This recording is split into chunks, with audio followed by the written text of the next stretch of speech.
Please welcome Larry David.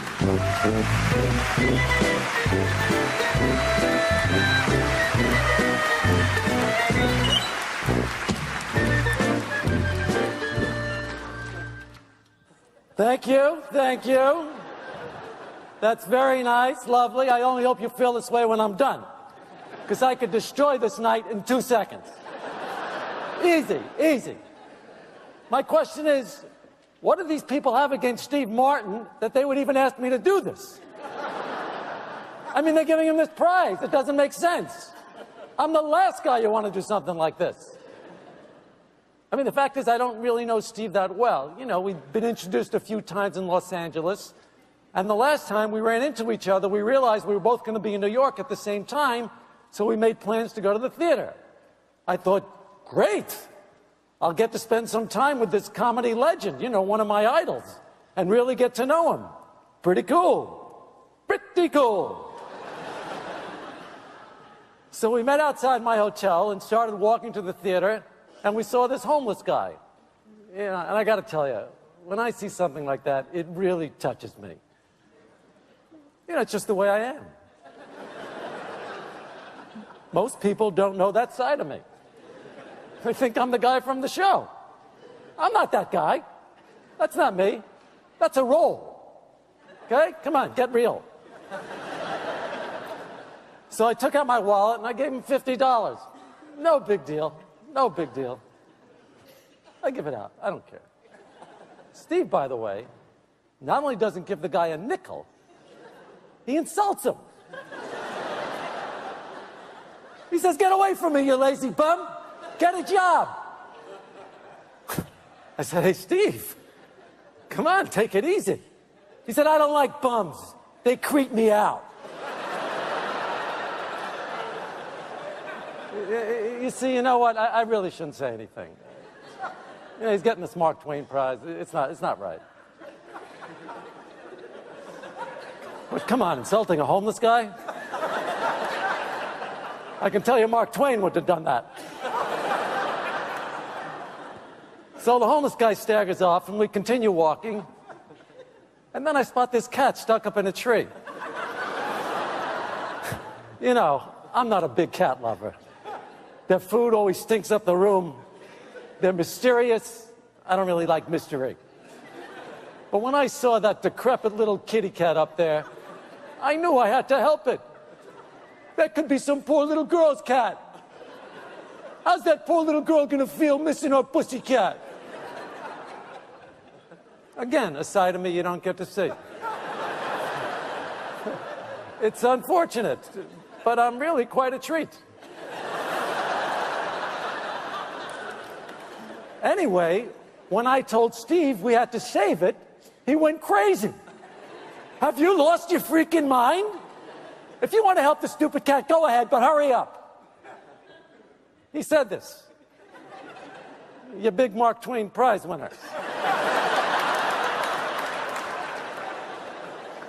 You big reason I had to dress up like this when I had 2 tickets to the World Series.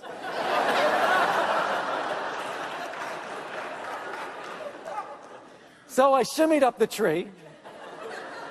Yeah, that's right, I shimmied. I got the cat, who was totally dehydrated and missing a leg. Poor thing. And then I said, "Steve, could you please hold the 3-legged cat so I can climb down?" And when he saw the cat, he got so freaked out, he urinated all over himself. And then he took off down the block, and as he was running, he dropped a piece of paper. I picked it up, read it, and then later, when we took our seats at the theater, I handed it back to Steve, who said it was a new piece he'd written for The New Yorker. I said, "Steve, you didn't write that. Dorothy Parker did." All right. You see, they shouldn't have asked me to do this. But I can't help it. I got to be honest. Did I say something wrong? Should I not have said these things? All right, anyway, then the curtain went up, but it was really hard to watch the play because Steve wouldn't shut up.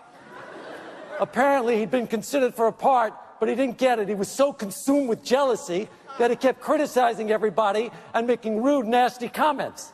At one point, he even yelled out, "Can't hear you!"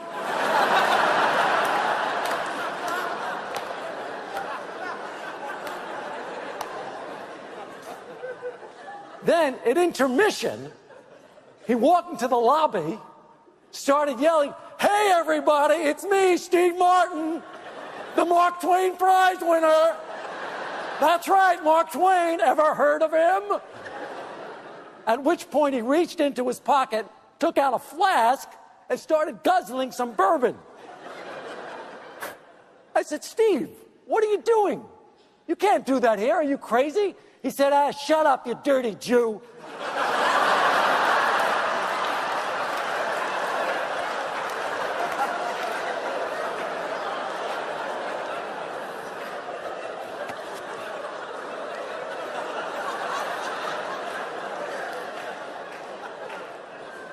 Okay, I'm sorry, all right?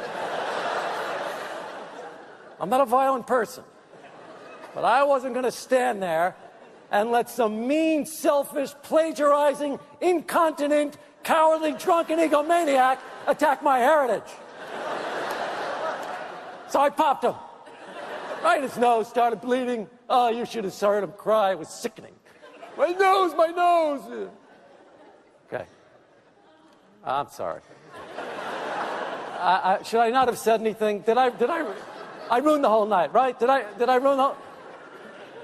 I told you, they asked me.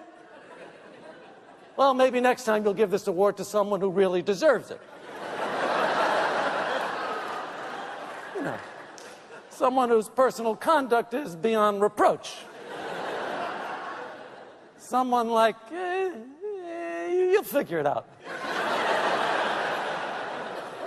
Meanwhile, why don't we all watch another clip from Steve?